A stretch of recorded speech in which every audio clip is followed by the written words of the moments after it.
We may have the next Dallas Cowboys target. Could be a family affair for the Cowboys. Nesto! Got some more news on Micah Parsons and a potential contract. And our DSOD, the draft segment of the day. Slow 40 might have cost me a pet cat. All that on the show, and it starts meow.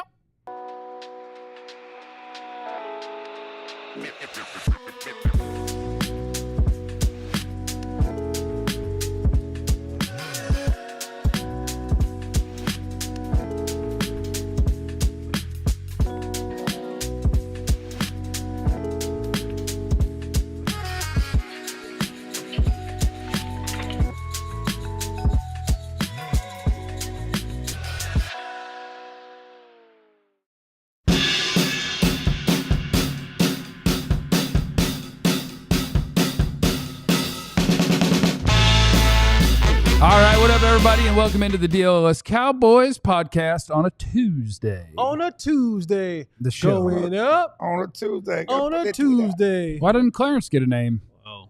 Oh, Okay. Clarence is gone. Damn. Damn. Oh, now Joe's gone. That's about right. Clarence covering up Joe. Yeah, I'm covered. Always. Oh, Anyway, We're here. That's what happens. Katya leaves for 7 seconds, and John breaks the whole damn show. Welcome in. We got stuff to talk about. Stefon Diggs, Micah Parsons, one of my guys in the draft running a 40 that I think he's still running right now. what that means. All sorts of good stuff. Welcome. My name is Jeff. You did it, John. Great job. Next to me is former Cowboys wide receiver Jesse Holly. Oh, Jesse Holly went 77 yards. It must be a reality show. With that run, would I have been your pet cat, or I would have been too slow? There was nothing special about what you did there. You were just wide open. They didn't cover you, and you didn't even score. Whoa. So that wouldn't have been like a positive for me. It would have been like, oh yeah, you caught the ball and you ran down there. dang, dude. Just for fun, I'm gonna go watch your North Carolina tape. Just for fun. What was the 40 time? I bet you ran a 4.58, Yep. 4.60, 4.58. 4.58. Okay. Just for fun. Okay. I can scout him up. I'm gonna watch your North Carolina But tape. listen, I was 4.58. Was way too heavy. Yeah, I was way too heavy. I was 100. I was sorry. Whoa. yeah. I was 226 pounds. No, Cowboys should have drafted you pretty high. They would right now. Anybody over 6 foot 220? I was way too heavy. Tight end Jesse Holly in today's world? Yeah. Honestly, if we could Yeah. If we could rewind, if we could really rewind, I would play safety. Safety. Yeah. Hands down. I gotta get a hold of that Clarence Hill Schulenberg tape. I gotta need see the what he was Schulenberg working with. flash. The greatest beat writer in the history of the Cowboys, Mr. Clarence Hill. If you want to win, put pop. I want to say happy Q-versary, 41st Q-versary of my Line Brothers, 7 Hardware, University of Texas, Rue. All right, Joe, I want you to know you have at least one. All of this before the show starts. Shout out to the shout outs. Yeah. You got at least one in the bank, okay? I do. Because both of these gentlemen, a lot of stopping the show down Oh, yeah. to say hi to people. He shot his mother out yesterday. Damn. The day I before didn't. yesterday. No, I didn't. that was it? last My week. mom last, last week. week. Yeah, he shot it out I last got a week. few in the bank. You got a few in the bank. Shout out to the shout outs. Yeah, I'm gonna You shout shouted out the handsome men Yeah. the other day. No, the handsome boys. Whoa. Yeah, didn't you say boys? Today I want to shout out Joanna, Joanna Man? Tori, Joanna Man? Juana, man. everybody I've matched on a dating app with in the last 3 days. You matched with a Joanna? You matched Joanna Man? Juana, man. Oh, you're gonna want to see Joanna. Joanna. It's her name, Oh, Joanna? is it Joanna? No, it's Joanna. Juana. Oh. Brazilian. Juana, man. I thought she was black. I was about to say, let's see. You got a black woman? No, Brazilian. I know it's Joanna wasn't white. No, but I have dabbled. I'll have you know, I've lived that sister life. Life been changed forever. Why are we doing this? Next to Clarence is Joe Hoyt. Tell him you started it. Sean wants to know where's the Club Pop Pop song. Let's see if John can figure it out. Oh, John's got it. People need pop song. Club pop. This dude, this bunny hop is killing me. Got them good knees. He looks like a damn kangaroo. Club Pop Pop or we riot. Where's Club Pop Pop? Everybody just making sure they want the Club Pop Pop. They got to start the day right. We had, what is that? Chill's 40 time was measured in hourglass. The lunatic, you are a lunatic. Okay. I could pick him up and put him down back in the day. I haven't seen proof. Yeah, the hard part now is picking them up. Well, there you go. I can pick them up, put them down. It's tough. They'll go back down. I believe we had a super chat to start the show. I believe before the show even started. Let's see. Oh, it's from the Lunatic. Yeah, Lunatic. Genty and T-Mac gone. Trade down is a no-go. Who Dallas selects if Michael Williams, Will Johnson, Matthew Golden, and Josh Simmons. And play Jeff's AI Jerry rant Track. Oh, we don't have to do all that. No, we don't. No, we just only club pop. Okay, that's like a whole ass segment. Yeah. Those guys are gone. I'm just gonna throw out a name. Hold on. Michael Williams, Will Johnson, Golden or Johnson, right? Will Johnson. Okay. Maybe Golden. Taking the cornerback. One or the other. Okay, Will Johnson. Jade Barron. Jade Barron, yeah. So we got, I don't know if this qualifies as news, but the idea of Stefon Diggs as a Dallas Cowboy has been at least floated by a national insider. Clarence, do we trust Albert Breer? We trust Albert Breer to a point, but the problem with stuff that's going on right now is people are connecting dots. There's rumors. People are just trying to match players with teams because they're out there and their teams that still have needs. So you're trying to say, well, this could fit here. You know, there's no nothing concrete to the Cowboys actually out there pursuing Stefon Diggs, but could this conceivably be something that could happen? Possibly. I saw something that I've never seen before. I saw a report that Stefon Diggs is ahead of schedule in his rehab. Say it ain't so. I've never heard that about a player before. And so, now I'm really excited about getting Stefon Diggs in here because he's ahead of schedule. Is he in the best shape of his life? I'd imagine. Or he will be by camp. He will be in the best shape. he will be in the once best he gets to camp, he'll be in the best shape of his life for sure. The problem with, let's be honest. The Cowboys still need receiver help. They added Paris Cowboys, gorgeous shot they like. That's fine. Certainly he was with Clayton in the Indy, and they like kind of stuff. He does like his speed. But there's still a need at receiver, which is why they're going to certainly take a receiver in the draft at some point.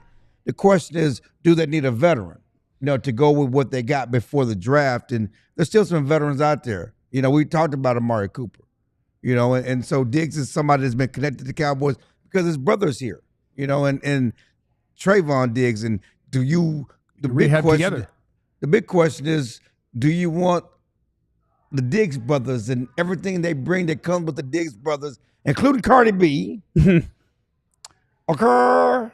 I don't know what that means. My one hesitation about Stefon Diggs is the video from Once Upon a Time in the Vikings locker room. Where, I think it was Kirk Cousins that did it. And it was Dalvin Cook was the first answer, and then it was... Well, the guy asking, I think. It wasn't Kirk Cousins. It was someone else. But they were asking, who would you not want to date your sister? And every single player said Stefon Diggs. And I said, what does that mean? What's going on? Is he a wild one? Is he crazy? Okay. Or does that just mean that he's out there? You got too much dip on your chip. I can guarantee you that if you go back to the 90s, everybody would say, I don't want Michael Irvin dating my sister. That's right. And I don't want him on my team. But I want him on my team. Oh, I sure don't. Okay. Everybody would say, let me just reference a fun video. My sister. Okay. What I'm saying is, if you haven't seen that, go watch it because it's funny. Well, Dalvin Cook's the funniest guy, too, because at first they ask him, and he's the first one, and he goes, man, I have no idea. And then all of a sudden he goes, Diggs. Diggs. he's like light bulb, Diggs. But Stefon Diggs right now fits everything I think the Cowboys would want in a number 2 receiver. I think that the only caveat is, of course, the torn ACL, but people kind of come back from that. This one doesn't seem too serious. Yes, he's ahead of schedule probably, but doesn't seem too bad. I do think that part, when you're trying to build a culture, and that's your big thing with Brian Schottenheimer, do you want to have something that potentially makes a click within there in terms of Trevon and Stefon? I think that's a genuine concern. But the other thing with Stefon Diggs is more time goes by as he goes to visits and they don't result in contracts, his value gets lower and lower and lower, which is why it opens up the idea that potentially a team like San Francisco that Albert Breer mentioned or the Cowboys could be in on that because they are bargain bin hunting right now. This is usually the Cowboys' time where they strike. Could they strike when Stefon Diggs' value is at an all-time low? Who knows? I think it's interesting. It better be interesting. That we all have had an opinion on this. It's all of us except the receiver, the one that played in the NFL. Look at the Oh, I thought you were talking about me. Okay, but he played in the NFL. I didn't. The receiver's not shared his opinion on Diggs. There's a reason why players at this point in time, there's two reasons why players at this point in time of the offseason are not signed. One, they aren't good. And then the other reason why, and you see this a lot of times when it comes to veterans, they don't want to be in the fold right now. No. They don't want to go to OTAs. They don't want to go to minicamp. They don't want to have to report to the team facilities for workouts. They don't want to have to do any of that. And so they'll start really, really taking offers and phone calls seriously when we get to June, when we get closer to July and we get closer to training camp. Now they don't have to worry about being designated to a certain city or a certain place and having the rules and the confines of doing that. Diggs understands now where he's at in his career. He doesn't command or demand the high dollars anymore, right? Like he gets that I'm going to get somewhere in between the vet minimum and maybe a little bit more than that. Like I'm not going to command a large market, because if that was the case, he would be signed by now. You're talking about reality, and then you also said what he gets. I don't know that Diggs gets that. I don't know if that's possible for the Diggs, because he's only in this situation because he got hurt. Because he went to Houston with 1 year left on the deal, looking to hit the free agent market, hit it big again. Right. That's if he didn't get hurt. Yeah. I'm just saying but this is the reality that we're dealing with. He's dealing with the fact that you're an aging player who come with a little bit of baggage, and you're coming off an ACL injury. That's a triple whammy for a guy at this point in time in his career. So he's kind of just doing his thing, as you said, rehabbing, having a good time, bouncing on that thing with Cardi B. Whatever that may do for his rehab. He's strong. You need strong knees to deal with Cardi B. You need strong knees to deal with Cardi B. Gotta have the good bend with your knees, not with your back. So you gotta get low when it comes to Cardi B. Apparently, it was with Cardi B before she split with her husband. Well, that's too much mess for me. Red flags. That's too much mess. Red flags. Lots of stuff going on there. And then the other thing is, I don't want that chemistry in the locker room. I do think you ever see sometimes you'll have brothers who are close or sisters who are close. When you separate them, you see the different personalities of the two. Yeah. And one might be more controllable or calm. But then when you get them together, there comes this level of confidence. They feel a little bit emboldened or empowered because they have that brotherly or sisterly relationship between the two. And I just think when you add them into that locker room together, and I don't want to kind of make an exertion of these two, but I just don't think that energy would be right for what the Cowboys need in this locker room, trying to get over that 30-year drought that they've been doing. The chemistry and Micah's trying to get this defensive side and the leadership going, and Dak's trying to do the offensive side and the leadership stuff is going. I don't think that's a good combination that you would want together. Here's the reality, though, too, of where the Cowboys are at currently. They need a wide receiver, too, right? And they might be able to get it at 12, but if they don't get it at 12, then you're going to have some questions about where you're going to actually get it in terms of maybe the second round. We've talked about how this draft isn't absolutely loaded in the top 2 rounds with elite tier receivers. And at this point in free agency, there's not elite guys either. So I think no matter what path you take to try and find this wide receiver 2, there's going to be flags to it. There's going to be questions. There's going to be contingencies. And I think now it's about finding the best option amidst those contingencies. And personally, I don't think Stefon Diggs, I think it might be worth it personally, because I think now we're in this field of like, hey, you're going to have to take a risk anywhere. So where's the lowest risk and where's the best potential reward?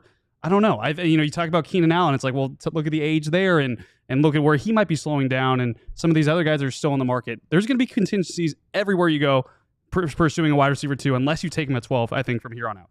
The question is, everybody got issues, contingencies, or whatever you want to say. But what's best for your locker room? The good news is in the past, you've got a guy. You had a guy like Brandon Cooks, who was a good veteran. You want to bring in this mix. You have to think of the stuff that you're bringing in to go with those. Yeah. Okay, they're not going to be that good on the field, but what can they bring to the locker room? And so would you rather have a guy like Keenan Allen or Amari Cooper than a Diggs?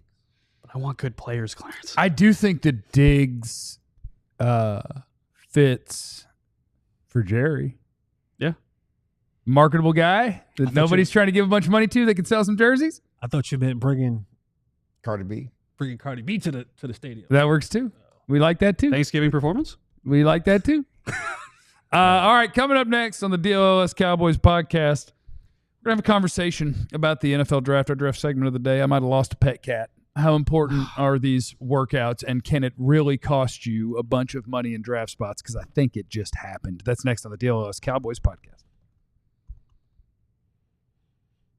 If you are a homeowner, you want to listen up right now. I have a good friend of ours, of the show, of DLLS, and they're called OwnWell.com. OwnWell, like own, W-O-N, well.com. Use the promo code DLS. They can get you hooked up today. I literally just did it. What OwnWell does is, a lot of times you look around and you say, wait a second, I'm a homeowner. These property taxes are through the roof. What is happening? They're going up all the time. They're going up. OwnWell goes and they looks and they go, maybe we can get you some savings here. I literally did this morning. $600 that they have the potential to save for me.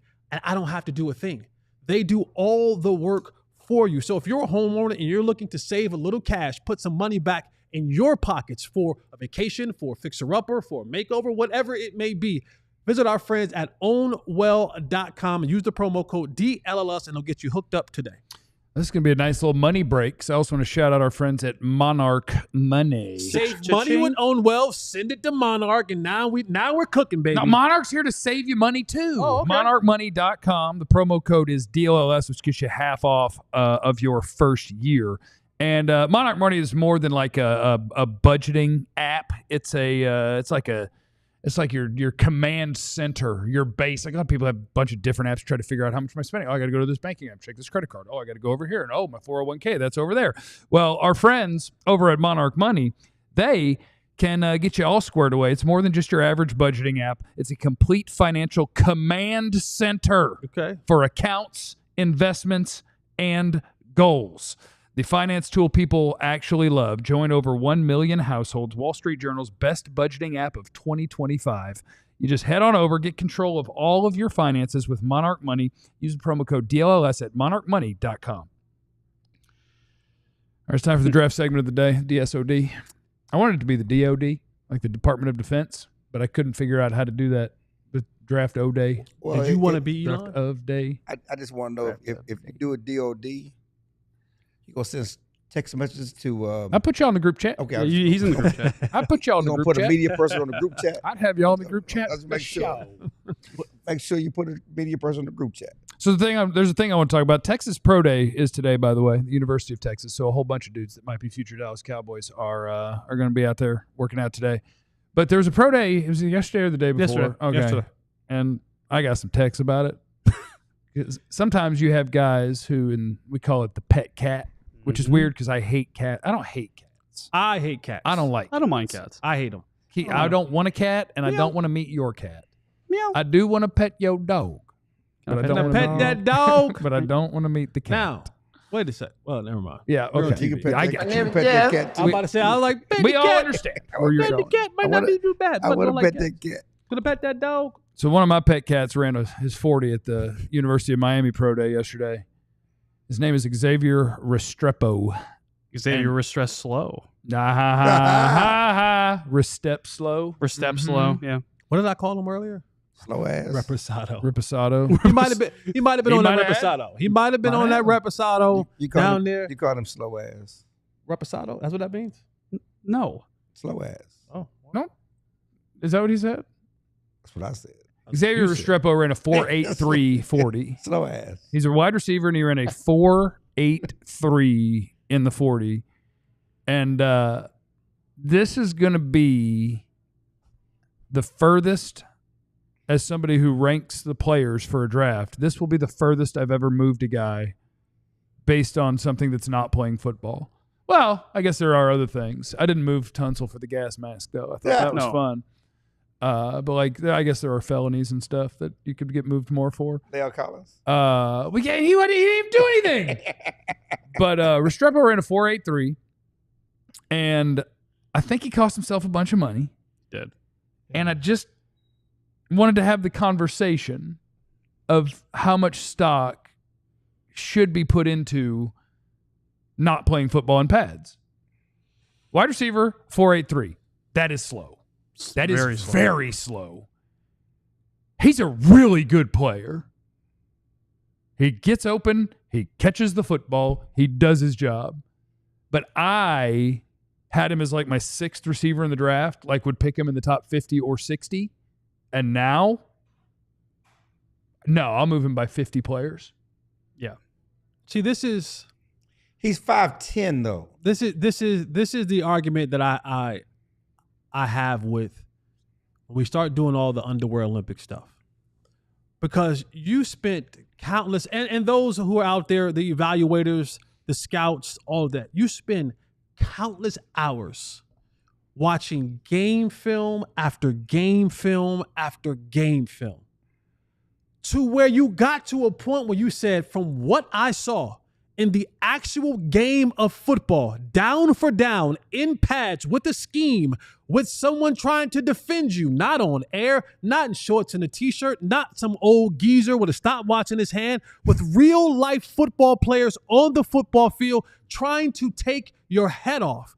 You watch these games and you put the time in these games and you see the player and you go, wow, that's a really good player who I would take. And you say, what, I think that day 2? He went from day 2 to day 3. So a guy that I would take in day 2 to all of a sudden, because what he did in shorts, and he didn't have a shirt on grass with a stopwatch, all of a sudden changes everything that you see this man do on the football field. He shouldn't have run. Makes no sense to me. If the tape says that the dude can play football and he gets open at a high clip, he catches the football at a high clip, he's productive at a high clip, what the hell does it matter that he ran in a straight line, a 4.8, whatever? On the tape, you see him consistently get open against defenders that you're probably going to draft in this draft. So he's beating the players that you're getting ready to draft. He's beating the guys, the schemes, the other teams over and over and over again. But we continue to put these numbers and these metrics up against the film. What the hell are we watching the film for then? If the film doesn't matter and he goes out and he runs a 4.8, but you're saying, well, damn, he consistently gets open every time I watch him on film, and that's what I love about him. Why do we care that he ran a 4.8? Well, you're right. It's not he's not running the 100-meter dash. He's not going to the Olympics for that. He's playing football. Is he good at football? He will get a chance to play football. Is he good? He will get a chance to play football. He was good enough at football for you to say that he was a day 2 dude, that you would put him in his top 100 picks in the draft. That still stands. That don't change. No, that didn't change. Well, Nothing about that. No, it changes. does change. It changes because The you have to put football player didn't change. But the measurables, you have to put a number by it. Okay, it's the number money. is he got open over and over and over and In over college, again. in There's college. productivity Jesse, over and over and over and over again. Jesse, what you're saying is fantastic, right? And I think that's something. But it's true. No. It's not It's fantastic. it's something true. in a draft war room someone is going to say. There might be a wide receiver coach for the Dallas Cowboys. It might be Junior Adams says, you know what? I don't care that he ran a 4.8 because I see 4.5. I love it. I'm standing on the table for him. But now, Junior Adams might be the only person standing on the table for him, because that is the ultimate thing about this whole draft situation. When you're on the clock, it's a business decision. You got to go through all the notes that you've had, all the stuff you've taken. And just because one person says, you know what, I don't care, there might be 5 people that say, I'll be honest with you, now I'm scared. And that gets to the main decision maker who says, you know what, we're not going to do this.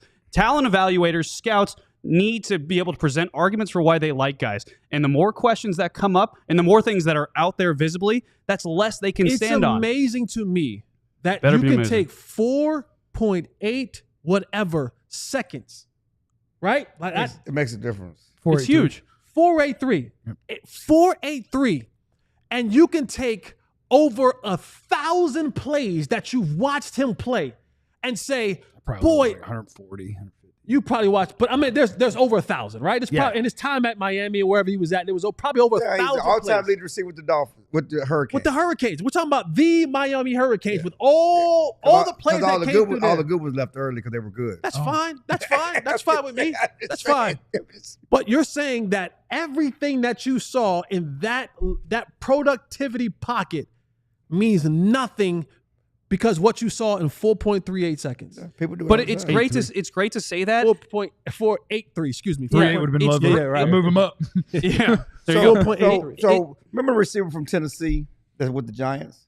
Jalen Hyatt. Jalen Hyatt. Yeah. He came here to work out, and the Cowboys receivers coach, what did he say about him on the, you can't. He was saying something about being a route runner. He's like trying to show off doing something more than just speed. You And can't be Hyatt a got route mad. runner, He was okay? like, I'm more than a speed guy. And he's Yeah. like, all right. Route runner. And the guy was productive in college, okay?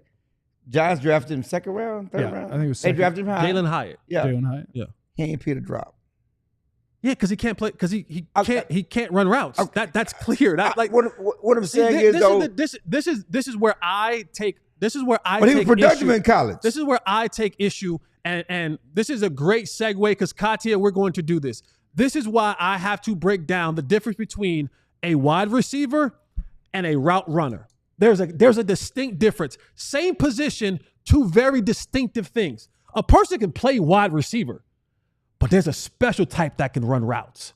They understand tempo. They understand angles. They understand where I'm at in the progression. They understand that I have a little bit more time to work this dude because it's cover 3 and he ain't coming to me on the first route. He gonna work over there first and then come back to me. So if I get open right now, when he comes back to me, I'm not actually open because the guy recovered now, he's covering me. That's the difference between a dude who can run straight or run a post or run really fast vertically and opposed to a dude who can really get in and out of breaks, understand zone man, understand I got to sit right here, understand what window I'm supposed to be in at what time. And if you have a player like, I don't want to mess his name up again, Restrepo, Slow ass. who was able to, you're able to see him, especially work underneath, that's a value. And one thing that happens is that he runs a flow slowly time. I understand that the time matters, but damn, what about all the productivity that you've seen in this football player? But that's why he's going to get drafted. He's going to get drafted. The productivity is going to give him an opportunity to play in the league. It's just a matter of where we drafted, what value I'm going to draft. I'm not going to make a mistake high on a guy that runs a 4.8. It's an economics exercise. The Oakland Raiders have been notorious for the number. They've said, "Oh, the number. There's Henry Bay. He's tall and he's fast. We want him."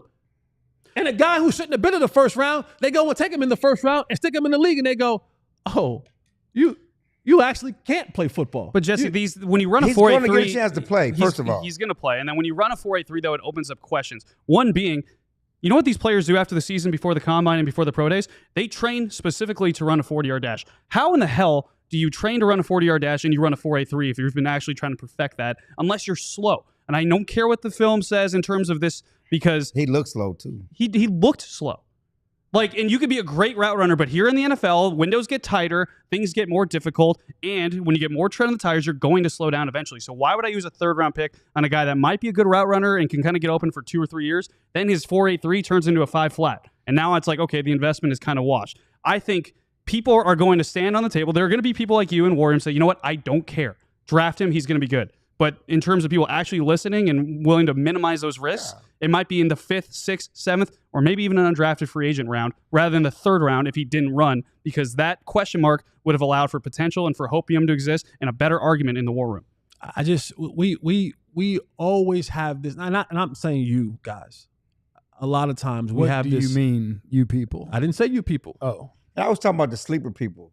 I didn't say you people. I just say a lot of times we have this old way of thinking about it. And because we were told that the 40 times matter, and that has been the long-standing, way to judge a player, especially a receiver, we consistently stand on that. Mm-hmm. And we can watch guys throughout the league, Hall of Famers. Jerry Rice wasn't a 4.3 guy. No, he was a 4.6 guy. But he wasn't 4, 5, 10 either. I mean, you got to add the height into it. He's small and he's slow. That's part of the thing. I played with Wes Welker. I played with Julian Edelman. Not fast guys. And they weren't second round picks. Not fast guys. They weren't second round picks. That's my point, though. But what I'm saying is that because of a 40 time, you may have missed on an opportunity to have one of these guys in your program and helping your team win more football games. He will get a chance to play in the NFL. Football should be played by really good football players. He will get a chance to be a good football player in the NFL. I'm just not doing the second round. Okay.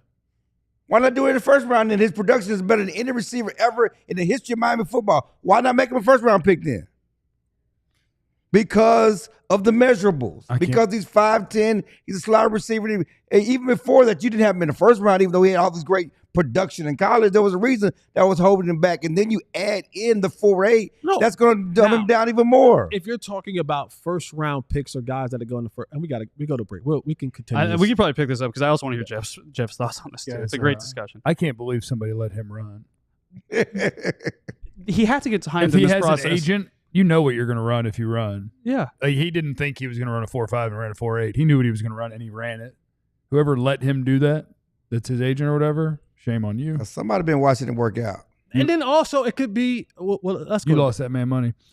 Coming up next, our buddy Landon McCool from the Locked On Cowboys podcast. We're going to party with him, and we'll continue our conversations, and we'll just have ourselves a time. How about that? It's next on the DLLS Cowboys podcast. Springtime is here. Summer's on the way, and you got to get your hater blockers on, man. Sometimes you got to just walk around with your hater blockers on, and I got a good pair right here. I thought I lost them, but I didn't lose them because I found them again. They were underneath the seat of the front seat of the car. Okay. But I didn't lose them. I didn't lose them, but they weren't lost. I lose them, but they weren't lost. ShadyRays.com. Use the promo code DLLS, and you can get 35% off a pair of polarized sunglasses like these. I tell you guys this time and time again, you may not look as good as me in them, but you can own your own pair. They have many different styles. They have over 300,000 5-star reviews from people all over the world. What I love about them the most, if I would have lost them, all I have to do is say, hey, Shady, I lost them. They said, no problem, Jay Holly, send you another pair. Or if they were underneath the seat and I stepped on them and I broke them, they send a new pair. Head over to ShadyRays.com. Use the promo code DLLS to get 35% off a pair of polarized glasses today. Shout out to our friends at Sleeper. Shout out to the shout out. Promo code is DLLS Boys with our friends there at Sleeper. That's how you get the hookup. And we loves our Sleeper. That's how you get $55 in free entries when you place a $5 contest. All you're doing is making picks. You watch the sports already, right? You're watching whatever, basketball, baseball, hockey, football, soccer, esports.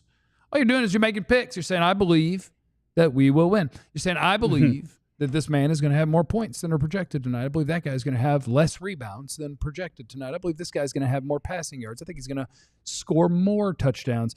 You combine those picks, and the more that you combine, the more you can win, all the way up to 100 times your money with our friends at Sleeper. It's awesome. I have a great time doing it. So if you think you got what it takes, our new users out there, download the Sleeper app. Use the code DLLS Boys. Get $55 in free entries when you place a $5 contest. Terms and conditions apply. See Sleeper's terms of use for details. Operational over 25 states, including this one. All right, let's hit up our buddy. Landon McCool is in the building, and we love him because he's the best. He's the best. He's a handsome man. He's an intelligent man. He's an articulate man. He's from the Locked On Cowboys podcast. Good beard, and he's too. At McCool BCB on the Twitter X. Hi, Landon. Hi, folks. How's it going? It's going well. We're great. Sounds good. We're just having 40-yard draft fights, 40-yard dash time fights. We were having a good fight. Yeah, it sounds like it.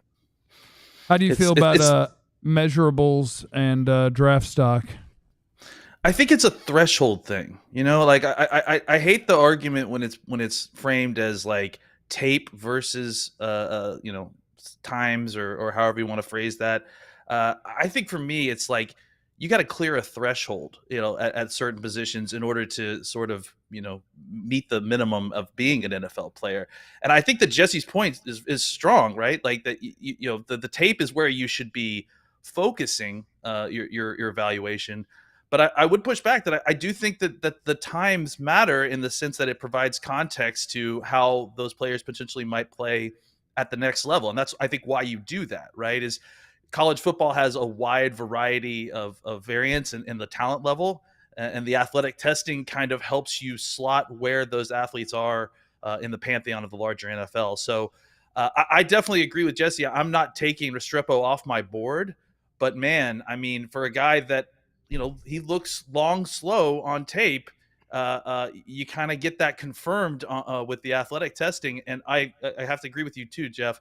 I cannot believe, especially this year where it feels like almost no one is running, that Restrepo was put out there to run a 40 if they knew that he was going to run something like that. Could it also be, it's like you have some people who aren't really good test takers.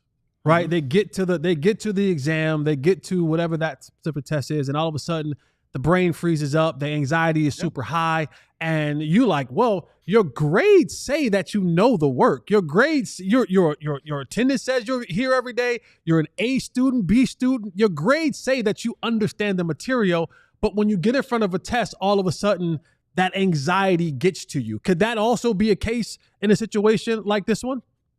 100%. You know, I mean, I think these are all human beings. So all of this always applies to all these folks, right? I think we're just trying to gather as much information as we can on these folks and then try to paint as clear a picture. And look, I mean, just to kind of counter the point, there have been guys who have produced outrageously in college football that were never good NFL players, right? And I think that that's kind of the counter side of that argument, is that you can't just solely rely on production or even tape at times. There's lots of guys who I've seen on tape in college football that didn't play that way in the NFL. It didn't translate the way they won in college football, didn't translate in the NFL. So I think it's about gathering all these facts and then trying to paint a picture, as opposed to like Jesse's saying, you don't just disqualify a guy because he ran a slow 40 time. But I mean, you have to recognize that running a 4.83 is an enormous blinking red light that would make you have to go back and rewatch the tape to confirm that you're getting what you want out of this player.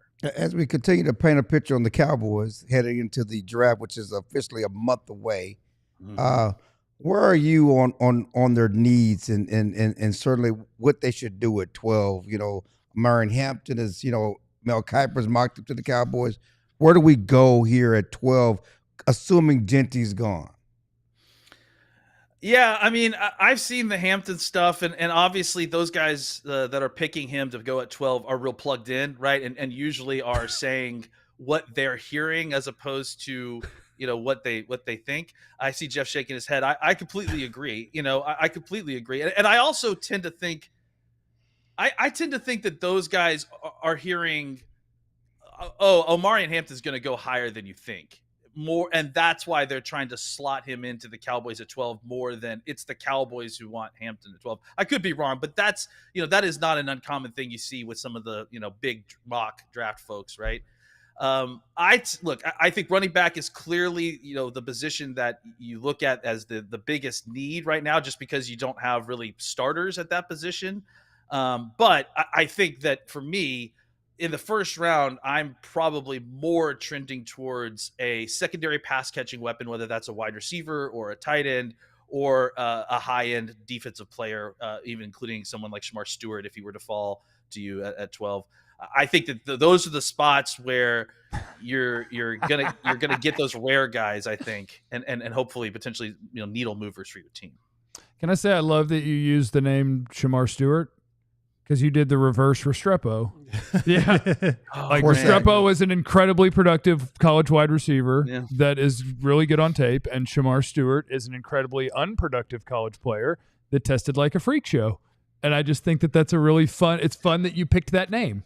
Can I point that out just real quick? Because I think that's sometimes – I think Stewart gets unfairly labeled as like the, you know, a workout warrior, because I think his tape, that's the thing that's different about Stewart than a lot of these other guys, right? Is that his tape shows production. Like if you watch him at A&M, he's disrupting a ton. He's causing all kinds of problems. He doesn't always know what he's doing, but he's at least, you know, he's extremely disruptive, and he's doing a lot of, they're asking him to do a lot of different stuff. He's a very schematically useful player for Texas A&M.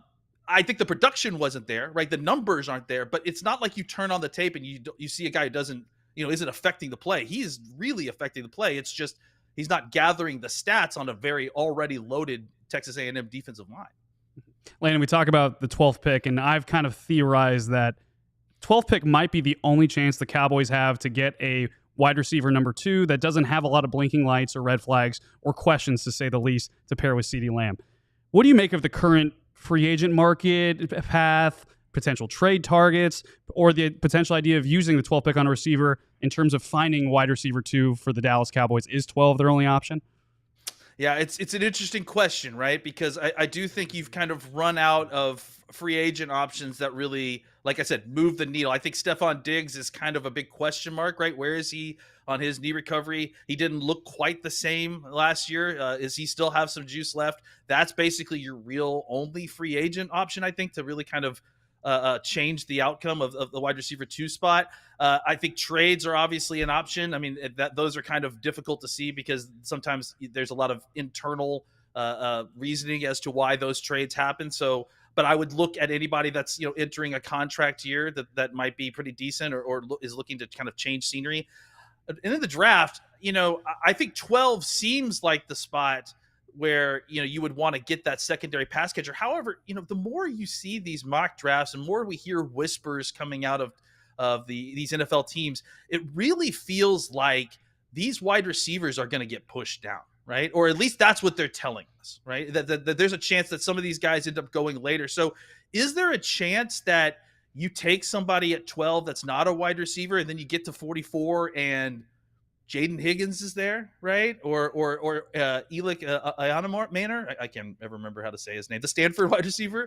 Like I think that Ayomanor, Mayanor, something like that. Yeah, one of those. I think that there's a chance now that you could get to 44 and there could still be a guy who is an upgrade at wide receiver 2, maybe not a super high end wide receiver 2, but a solid 2+ level wide receiver 2 that you could get maybe at 44, and then get, like I said, a Stewart or the best player that falls to you at 12.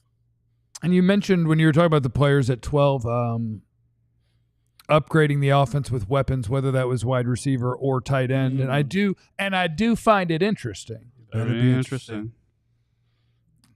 That in a world where positional value is a real thing, it's just a very strange draft that you mentioned tight end, and it sounded like you said it with an S on the end.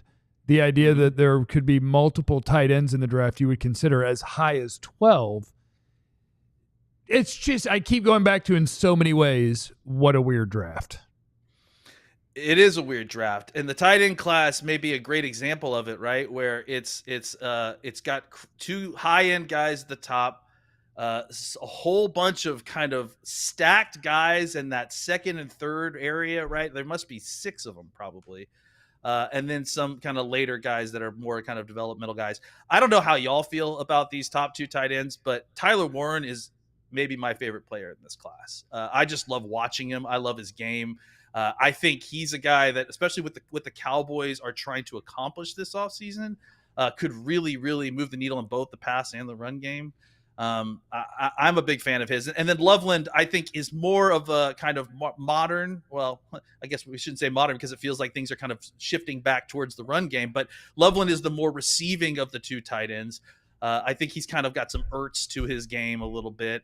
And I think he's a guy that, you could bring in, and depending on what team he goes to, he could be a focus, the main focus of your passing attack, or, for a team like the Cowboys, a really strong secondary weapon if you brought him in. Landon, thank you. We love you, and we'll catch up with you next time.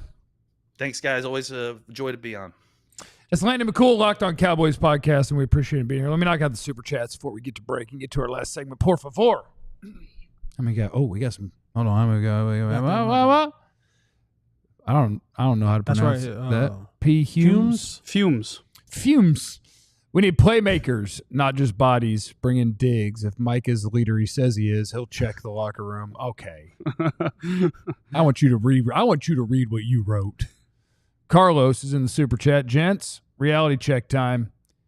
Can you tell the story of when Stephen Jones got a call in the draft room from Detroit for a trade and Stephen had no idea who he was? We're screwed. Yeah, I try not to draw too much attention to that because I don't want the guy who told that story to get in trouble. But yeah, that happened. Captain Thunder's here. It's a Dak take. Dak, blah, yep. Dak, blah, blah, Dak, blah. The Lunatic's here. Trade up for who in the second? I don't remember the context of that. Trading up is the devil. Yeah, I don't think they should trade Trading up in is the evil. second unless someone's... Trade up for quarterbacks. Yeah. Trade up for Hampton if he's still there. No, don't ever do that. Okay. I'll fight. I'd be cool with that. I will fight Tag both team. of you. Let's go. Y'all Right gonna up give for away. Hampton. Y'all gonna give away. Not in the first, but in the picks. second. Y'all gonna From give away 44 to 40, give an extra You're gonna fifth? use multiple picks for a running back. Yeah, A second and a fifth? Sure. I'll fight the hell. fifth? I will come across this Fifth. room. fifth. If a if was a fifth, then we'd all be drunk. Where was Josh? Why are people still wanting to take a wide receiver as Genty's on the board? There is a difference in a generational talent. My throat's jacked. And getting a good running back in the third. Pick our wide receiver 2 over a generational RB1 with number 12. Why? I would not pick a wide receiver in this draft over Ashton Genty. Now that I've said that, I would say the reason for why is because wide receiver 2s in this league, if they're really, really good, now make $30 million and running backs make 15. Wide receiver 2 is more valuable than RB1. It is. Just to throw that We're out not there. picking a wide receiver 2 over Genty, though. No, we're not. We wouldn't do it. Knight, are we panicking over Martin, Cooks, or Lewis more? I can't panic over Martin because he was already not playing well. They don't have a starter. Cooks isn't any. I like Cookie. I was about to be disrespectful and I have to remember their people. I like Brandon Cooks a lot. I'm not gonna miss Brandon Cooks on the field. You're fine. Lewis. Jason, I'm sorry, but I'm not touching a 5'10", 4'8", wide receiver with a 10-foot pole, no matter how good they were in college. College. That was for you, Jesse, in your face. I'm actually taking this as a discount opportunity. Yeah. And I'll just be like, okay, I was higher on Restrepo than anyone I had seen in the draft community just off of the tape. And so now I'm just going to take him in the 4th or 5th round, and we ain't going to worry about it. It's going to be great. Maybe the 6th. Nice little discount. 7th, maybe. Okay, guys. Now I'm on Team Jesse, and I'm going to fight y'all again. Like, y'all not going to tear him down that damn far. I bet you he's Jarvis available. Landry ran a 4.77. I bet you he's available in round 6. Well, if he is, he's mine. Okay. My point is people mine. People get dinged all the time for short arms, for measurables ding guys. I mean, there are guys that it's like Barron. We talk about how productive Barron is, but he has short arms, right? Yeah. So that and his are short by that much. Yeah. Compared to what you want to for get dinged by short arms. You know, there are a lot of things that ding guys in the 40s. One of them, it's gonna ding you. God, if we had a drinking game for ding right there. Ding. Fries were done. There it is. I got some more stuff on that. Yeah, we should. But we don't have time. And we got to talk about Micah Parsons. A little tune changing happening. We're going to do all that next on the DLLS Cowboys podcast. I also want to encourage everybody to sign up and be a diehard. Look at that. Got a little QR code on the screen. Why? Because we're technologically savvy up here, and we know how to do QR. I don't, but somebody does, and that's how you got that code on the screen. So sign up to be a diehard. Now's a great time, especially with all the great content you get around the draft. Fran Duffy's draft rankings and boards and all those things would be a great thing to have on draft day. The wonderful writing that you get from Clarence and Joe on the Cowboys side. And we have people on every pro sports team at DFW. What are you laughing about? My bad. Club ding ding. Yeah. Oh, Club Ding Ding. That's a good chat. So yeah, and also we have a golf tournament coming up on April 25th that we want you to play in. If you're a golfer, you can sign up as a foursome. You can sign up as an individual. You can do whatever you want to do. But if you're a diehard, you get a discount on signing up for our golf tournament on April 25th. So why don't you do that? I believe that'll be day 2 of the draft as well, which means we can hang out and talk about what they did on day 1 and what they're about to do on day 2. We can whip each other's ass. By noon, how coherent? Jeffrey's taking an Uber. My plan is going to be get a little banged up early. I'm going to spend the night at your house the night before so I can drive us to golf and drive you back home. Okay. Because I plan to get banged up early. Yeah. And then recover to do day 2 of the draft. Yeah. Good plan. And it'll be fine. Yeah. But sign up to be a diehard. You get a free t-shirt when you sign up. You get ad-free experience on the website. You get access to all our diehard content. You get into our Discord lounge where we're all hanging out having a good time. There's over 1,000 of us in the Discord now. There are over 1,000 people in the Discord. Over 1,000 community. diehards. It's taking over DFW. You want to be a part of it? We sure would like it if you would. But anyway, back to the show. Hit the like button if you're here. Make sure you're subscribed. Send us a butt ton of money. Why not? So yeah, I agree with everybody, but it's hard when you're talking about sports because you're supposed to have a take, you know? Yeah. And Jesse had a great take. He did. Watch them play football. That tells you how they play football. And watching and if you're just joining us, what I'm talking about is my guy, Xavier Restrepo, ran a 4.83 at Miami's Pro Day. He's a wide receiver. He's 5'10", so now he's short and he's slow. And I think it's just, Landon kind of alluded to this, Joe, and I think you did a little bit too. What we're doing is risk aversion. That's what we're doing. Mm-hmm. So I thought that I could use the Cowboys' second-round pick on Restrepo, and in the third, I'd be like, heck yeah. But now what we're going to do is we're going to say, okay, how many guys who are that size and that fast have ever succeeded in the NFL? And the goal is in the first round to have basically all green check marks. And in the second round, as many as we can, third round, as many as we can. And then as we work our way down, I think that's what's going to send him to the third day of the draft. Is the third day of the draft, I am looking for either a guy who wasn't a great college player, but he does have projectable things, and like we can try to teach him. We can maybe get something out of this. Or the guy who was the really good college player, but he doesn't check the boxes for the things it usually takes to succeed in the NFL. Because I do think that he's an awesome route runner. Your favorite 4.4 athlete, if you don't put hands on him at the line of scrimmage, he's going to turn that dude in a circle and be open by 8 yards. Like, he's an awesome player. But yeah, 5'10", 4.83, that will adjust where I would be comfortable picking a guy, and I think that he will find his way into day 3. Maybe he is going to go all the way to undrafted. If he goes all the way to undrafted, then I'm going to jump on the Jesse train, and I'm going to be like, all 32 of you teams are dumbasses. Yeah. You took worse risks than him, I promise, at some point in this draft. No doubt. But yeah, I want as many boxes checked as I can in the higher rounds, and then we'll figure it out later. That's my restriction. If he was undrafted, he would net the highest signing bonus of all undrafted free agents, though. I would think so, yeah. Yeah. If he was undrafted, people would be like, "Oh no, now there's gonna be a bidding war for him." Yeah. Like I didn't want to draft you. I didn't want to have that much guaranteed money. Oh, but I'll do a $50,000 signing bonus, $65,000 signing bonus. That won't be enough. Yeah, That's 125. It'd be Get 125. 150. 125. You know what I mean? But sometimes there's a 200 out there. okay, he'll get It's going to be up. He'll get a $200,000 signing bonus. Rather be undrafted than go in the 7th round. What's that? Yeah, Right. you get to choose where you want to go. Rather be undrafted than go in the 7th round. If the signing bonus is going to be good, undrafted. Well, also you get to pick where you get to pick the roster. Right. But some undrafted guys are going to get $5,000, and the 7th-round pick's going to get a better signing bonus than that. But some undrafted guys get better signing bonuses than the 7th rounders. Right. Don't do what I did. What's that? I chased the money and not the situation. Not the situation. Yeah. Probably want to prioritize making the football team if you're undrafted. Yeah.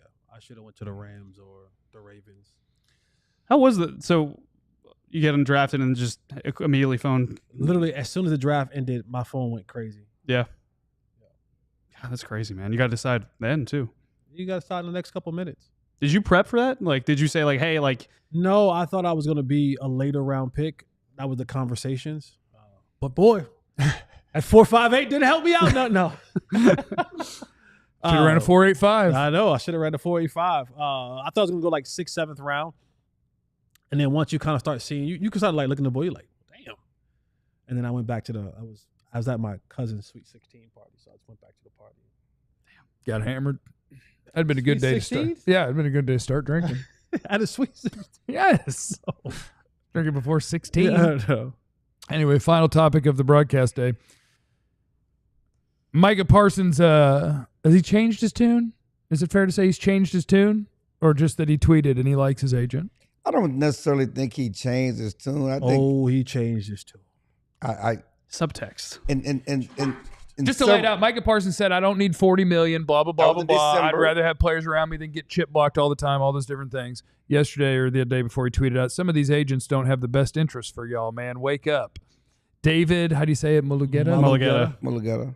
Has been showing it. Hey, Aaron! Aaron!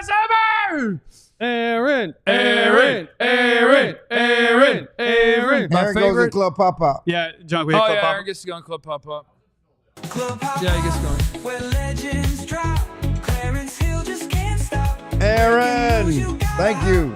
In Club Pop Pop. My favorite DLLS Cowboys. I remember having Kellen Moore and wishing we could run. I remember McCarthy saying, we're going to run. Still didn't run. Now we have coaches who specialize in run game. So let's go get wide receiver 2, Exactly. running back, or lineman, please. Hey, defenses said they're Good going to point, Aaron. prioritize stopping the run, and Good point, Aaron. But They didn't- according to Cowboys, just only according to Jesse, if you have threats at wide receiver, it Right. opens up the run game. Back them up. Back him up.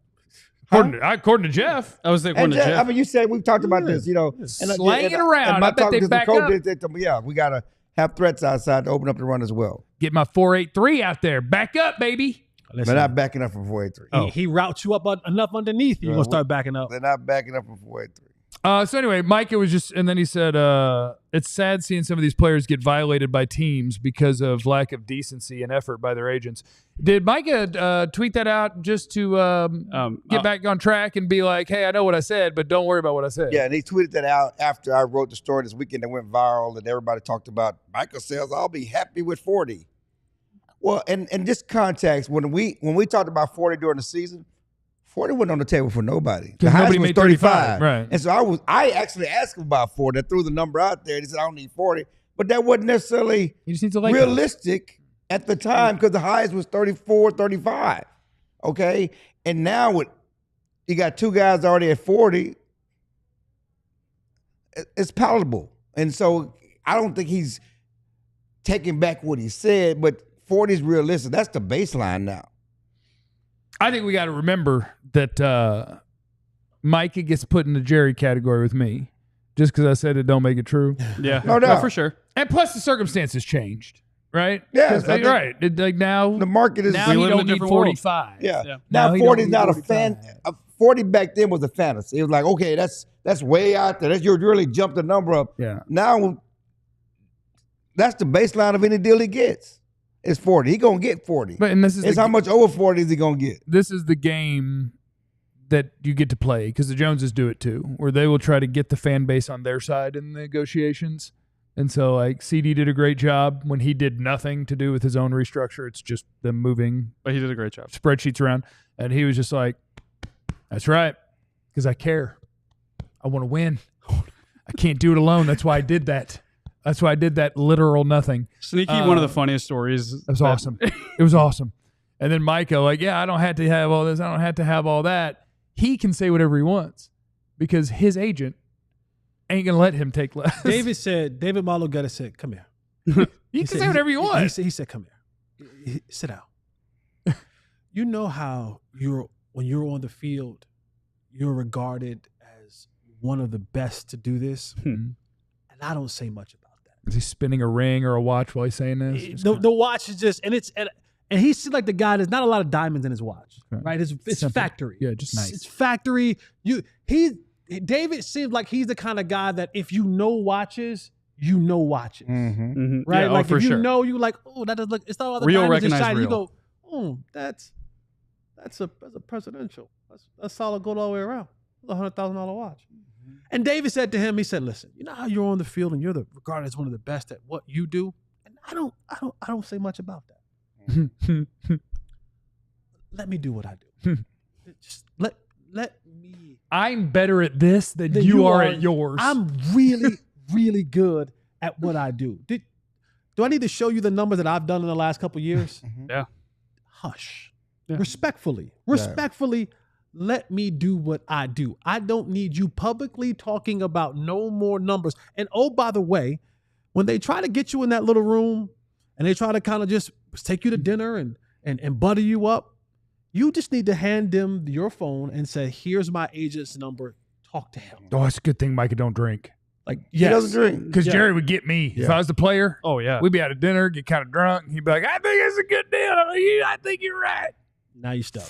Yeah. Yeah. Be like, And I Jeffrey, think- I think and your I- family. And I think that's part of it. I think Micah, as much as we have these dings on him about his leadership and things he does, I think he tries to be a people pleaser at times. And I think that when he talks about the contract, Yeah. he's trying to please and appease to, I'm a good guy too. I'm a great player, but I don't need all this. He's trying to be a pleaser. And negotiations are cold-blooded. Yeah. Just like when Dak talked about, hey, I owe it to the rest of the guys in the league. I'm going to let my agent do it. And that's what it is. It's cold because the Cowboys are going to try to cut you to the bone like they did. Osa. I was saying everywhere else. And Jerry got Tyron, too. Like, Jerry got Tyron. Yeah, he got He Tyron. kind And of so negotiated it with Tyron. And Zach Martin didn't take that stuff. No. And he held him hostage against, when he held out of training camp. But I think he's going to let his agent do what his agent does. It's like Dak let his agent do what he did. he gonna get him the best deal for sure. I think we also live in a different world than where we were back then before the season ended, because I think back then Mike has said, hey, and something that other players have talked about, if I took less money, maybe we could go get a Myles Garrett to pair with me. Maybe we can go do these things. Instead, they brought Osa on one of the more team-friendly deals I've ever seen back. They let Chauncey Golson walk for money that was not a lot. And now it's like, all right, Mike, remember when you said you don't want to get chip blocked and get double-teamed as much? Yo, bro, that's still going to happen. Yeah, it's still going to happen. That's still going to happen. So you might as well get paid for it. Let's knock out the rest of the supers that we got. Let's see. The Lunatic. When do free agent signings stop affecting comp picks? I don't know the exact date on that, but we're past it, right? We're past I think it's mostly money and plays, not. Oh, wait. No, if you're cut. If you're cut, you don't count. If you're cut, you don't count. It might not be until like July when it I don't think counting though. Yeah, I think there's still a lot of time with that. Let's see. Drop the mic with Club Pop Pop for ladies' night. For ladies, All right. Carrie is here. Super chat. We need a grinder. Why not get one off the app? Jason. what? There are watches, and then there are timepieces. Facts. Remember Club Pop Pop, and that you have no idea what anybody's going through. So be cool to everybody. We love you. Be easy. Club Pop Pop. Anybody in Tennessee? Where legends drop, Clarence Hill just can't stop. Breaking news, you gotta hop in Club Pop Pop. We all silly like the mayor.